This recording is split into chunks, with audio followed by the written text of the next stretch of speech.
Hello everyone. Welcome back to my channel Code Fusion Hub. Let's move to the second part of our lecture on array functions. If you missed the part 1, be sure to check it out on my channel to catch up the video. As always, don't forget to stay engaged by participating in the quizzes I'll be including after each topic. Your feedback and participation are invaluable to me, so feel free to drop your answers in the comment section below. Let's not waste any more time and jump right into the video.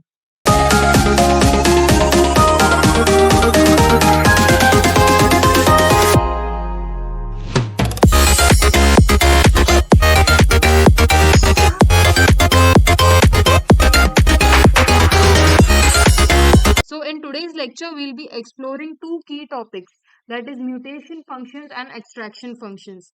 Let's take a closer look at each topic accompanied by the practical examples to enhance our understanding. First of all, let's have a look at what are mutation functions. When you don't want to create a new array and alter the content of the existing array without creating a new array, you use these mutation functions over here. The first function is the push. It modifies the original array and returns us with the updated length of the array, which reflects in the addition of the new elements that have been pushed into the array. Let's have a practical example of this. So first of all, let's have a look at this push. Okay. Now I have created a method over here into which I have an array of elements present over here, which considers some strings over here, that is apple, banana and orange, okay, into this shopping cart. Now I want to add a few more elements into this array. Okay, without creating a new array, I want to just alter the existing array. First of all, let's log the value of this shopping cart. First of all, let's have a look that how does this array look over here without altering. And we'll just call this method over here to initialize it into our component. And sorry, yeah. So let's just have a look. So this is an array of elements. At 0th index, the apple is present. At first index, the banana, and second at orange. Okay. I want to push a new element. Okay, that is over on the third index over here. So for doing that, we use this push function.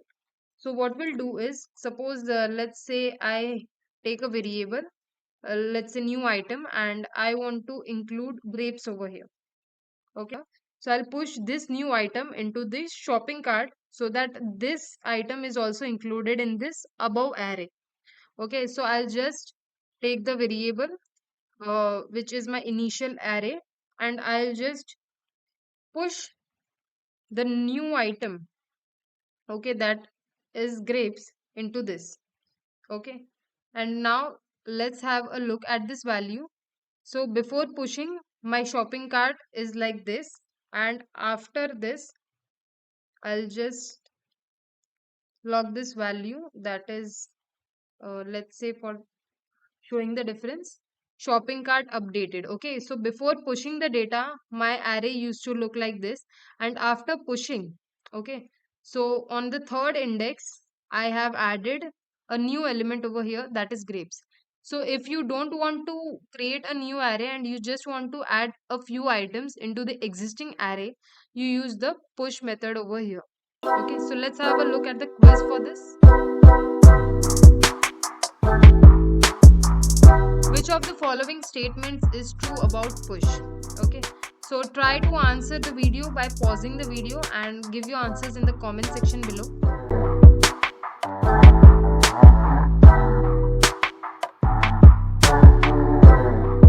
So the correct answer is it modifies the array and returns its length over here. Okay, now let's move on to our next topic, that is pop. Okay, it is used to remove the last element that is present in the array and it returns that element over here, okay, by modifying the existing array. So let's have a look at the practical example over here. Okay, so we'll just comment this method and now move towards our pop.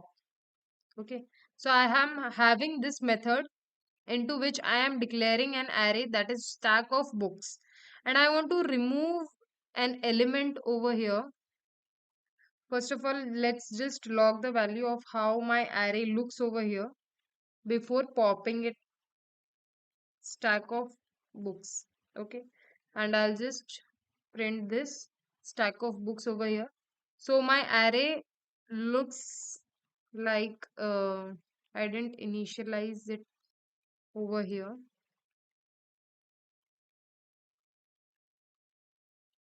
Yeah, so let's just initialize it over here. And now here I have four books in this stack of books and I want to remove a book.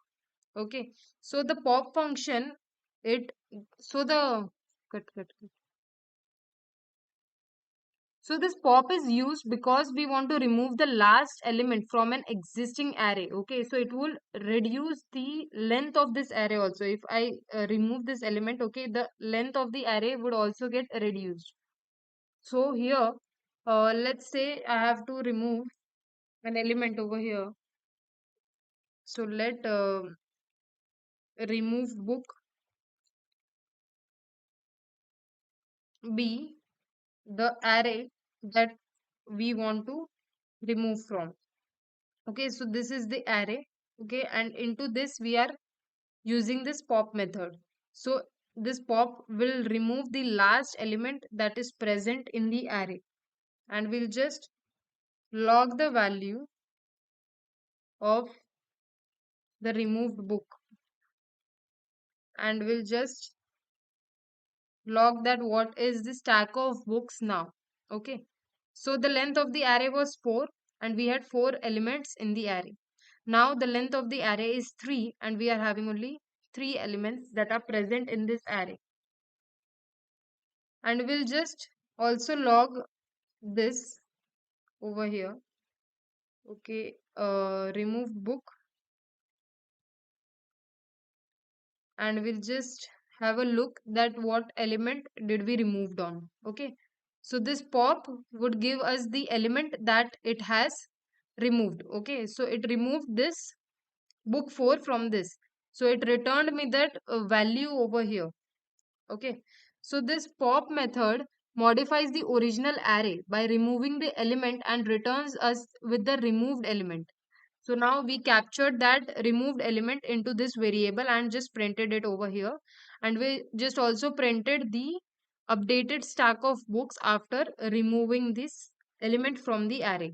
So it just modifies the original array by removing the last element and returns us with the removed element and the original array with a reduced length of the existing array. Okay. So if I just empty this array over here, so I just if empty the array over here, then it would return me undefined. Okay, let's have a look. Okay, so this pop where we got the element that had been removed, but since it is now empty, it would give me undefined over here. Okay, so make sure you remember this, and it is also giving me this empty list of array. Okay, because no elements are present over here.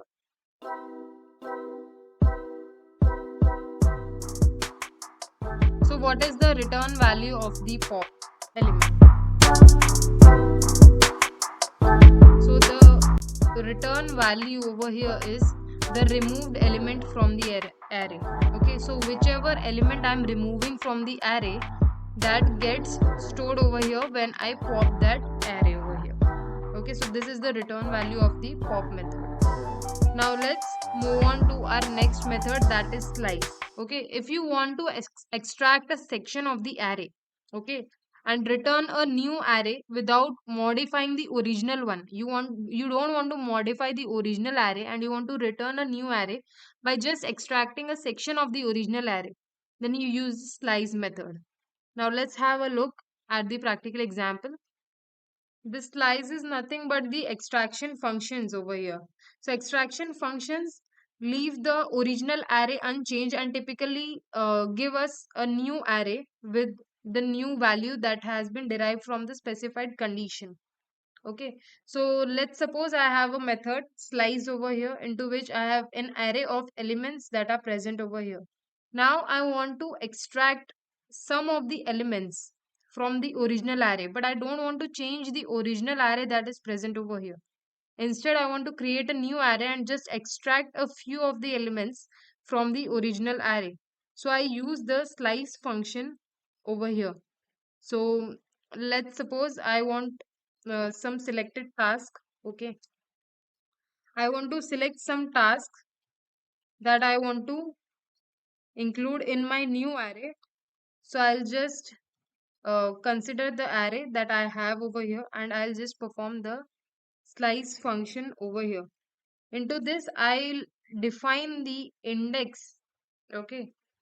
I'll define the index that I want to extract from. Okay. So I'll give the beginning over here and also the ending. Suppose I'm giving the beginning as 1 and the index of this as 4. Okay. So let's have a look at what the value we are getting from this. Okay.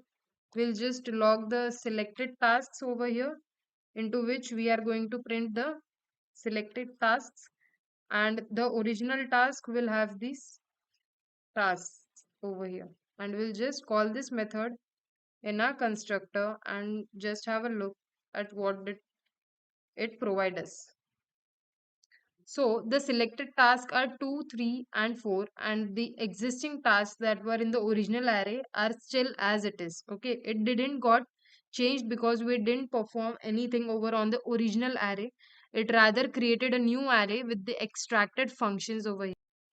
So if we look upon the syntax of this slice is nothing but an array that you want to give and where you are performing the slice. Okay, and this would be the beginning of the index that you want, and second would be the end of the index that you are providing over here. So this is the start index of the extraction. It indicates that we want to start extracting elements from index 1. Okay, this is index 0 over here. This is index 1, 2, 3 and 4. Okay, so this is the beginning. Okay, so I want to begin the extraction from index 1. Okay, so I am beginning the extraction from index 1. So the first element that I got over here is task 2.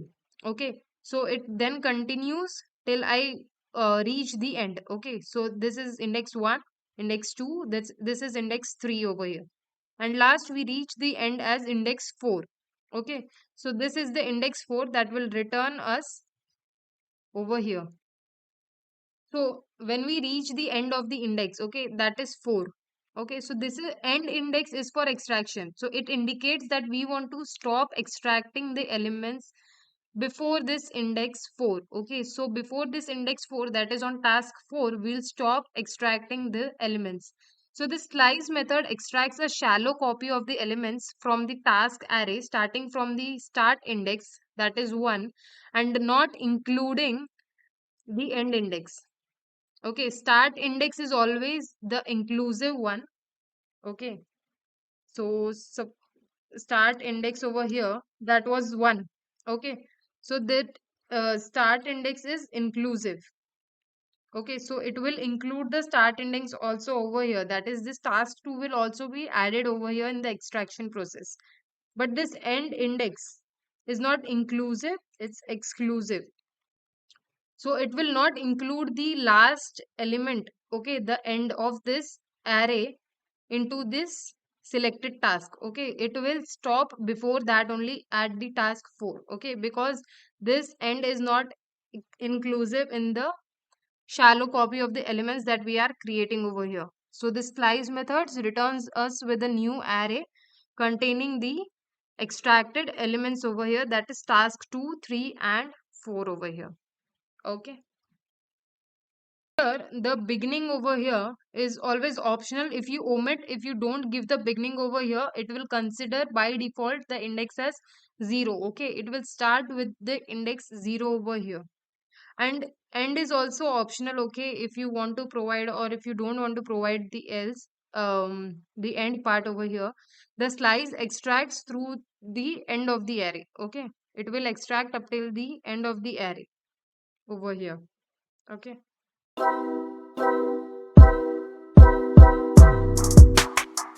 So how to extract last three elements of an array using this slice? Okay, you want to extract last three elements. Okay, so the correct answer for this is slice minus 3. Okay, it will just extract the last three elements using this. Now let's move on to our next method, that is flat and flat map. So this flat is used to flatten a nested array by a single level, which is by returning a new array with all sub-array elements concatenated. And this flat map is used to map each element of the array to a new array by specifying a provided function and then flatten into a single array. I think you didn't understand the theory part over here because it's a bit difficult to understand by theory. Let's have a look at the practical example for both of these. Will give you a clear understanding about the topic over here. Okay, first of all, just let's remove this slice method over here. And in this flat, okay, I'm taking a method, okay, into which I have a nested array. Okay, I have an array of elements into which I have the sub elements. Okay, I have sub arrays over here. Okay, so this is a nested array structure. But I want this nested array structure to be flattened up and converted into a simple single level array. Okay, I don't want these sub arrays over here, but I want the elements that are present into this sub array. So for that reason, we are using the flat over here. So let's have a look like how the result is of this. Let's have an variable into which we'll be taking this nested array and using this flat. We don't need to pass anything over here and we'll just log the value. This will give us the flattened array over here. Okay, and we'll just log the value of this flattened array, and we'll also let's have a look at the nested array. Okay, how does the nested array look like and how does the flattened array look like? We'll just log the value of this and print this over here. Okay, so the nested array had an array, okay, into which I had a sub array, that is this on 0 index I have an array, on first index I have an array, on second index also I have an array. I want all these elements into a single array. Okay, I just flattened it by concatenating all these sub arrays into one array. Okay, into one single array. It created a new array and returned me all the value by flattening this nested array structure into a single level array structure. So this resulted into my flattened array over here. So for that reason, we used flat over here. Now let's have a look at our flat map now. So first of all, we'll just remove this flat over here. Okay. Now in this flat map, let's suppose we are taking a method, okay, into which I have a few sentences over here in this array. Okay, so this sentence would be present at my 0th index, this would be at first, and this would be at second. Okay, now I want to split all the words that are present over here into different elements and map them into a single level array. Okay, I want to do two functionalities together over here. I want to map them also, and I want to flatten this array structure also over here. So for doing this, we can use the flat map over here. So let's say if we are taking a new variable, okay, into which we are taking this sentences, we are applying the flat map method over here, into which we are taking a variable, suppose let's say sentence, okay, into which all the sentences that are above are getting stored over here. So now what we'll do is we'll just return this sentence, okay, by splitting this whole words into string, okay, and mapping them into a single level array. Okay, now if we log the values of the above sentences as well as the words, we'll just have a look at the output. And now suppose let's take words over here, and we'll just call this method in our constructor to initiate that, and we'll just have a look at the output over here. So these sentences that were declared over here in this array, okay, look like this. Okay, so on the 0th index we had this element present over here, on first we had this, and on second we had this. I want to split them all into strings, okay, into these single letters over here, and map this all nested array into a single level array. Okay, so I am using flat map over here to perform this. The flat map method is very similar to map, but it also flattens the resulting array, okay, by one level. If you don't need to flatten the array over here, then you can use the map function over here, followed by flat. But flat map would combine both the operations into one only. Okay, so this was the output for this flat map.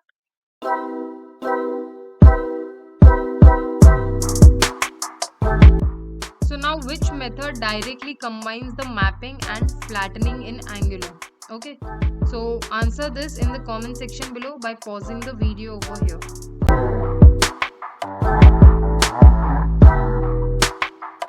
Okay, so the correct answer for this question is flat map. Okay, flat map considers both of these operations together into one method itself. So this was all about the functions, array functions. In the next lecture, we'll be having a look at the string functions, okay, to perform on the string. And that's all for today's lecture. If you liked the video, please hit the like button, share it with all your friends and colleagues. Make sure you have subscribed to my channel. Stay tuned with the complete series so that you can master Angular very well, and also complete the basic series if you haven't, and also practice the projects that I have provided. Multiple more projects are going to come in this series as well.